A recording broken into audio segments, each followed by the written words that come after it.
Hello viewers, আমি আবার জাম পাততে চলে এসেছি এখানকে। আর লাগাতার বৃষ্টি হওয়ার কারণে জামগুলো কিন্তু সব পেকে গেছে। আর এখানে কিন্তু অনেক জাম নিচে পড়ে গেছে।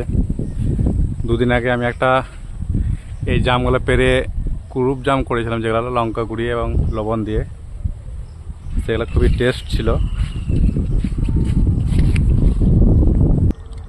আর আজকে জামগুলো পারবো একটা অন্যরকমভাবে, কারণ হাত দিয়ে যখন পাচ্ছিলাম তখন বেশিরভাগ জাম নিচে পড়ে গেছিল, কিন্তু আজকে পারবো ছাতাতে করে, তাতে যেন জামগুলো নিচে না পড়ে।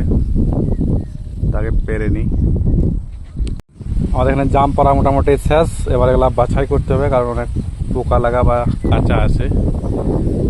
ফার্মকে যাই, এখানে হাওয়া দিচ্ছে অনেক। এবার বস্তা থেকে জামগুলো বাছাই করে নেব, তারপরে বাকি কাজটা হবে। জাম ঝাঁটাই করা কমপ্লিট। এবার এইদিকে এগুলো ধুতে হবে ভালো করে।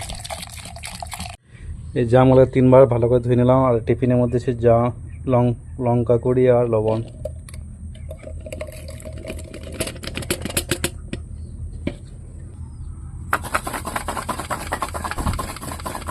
কাজ কমপ্লিট। এবার দেখার পেলাম হই হই হই হই হই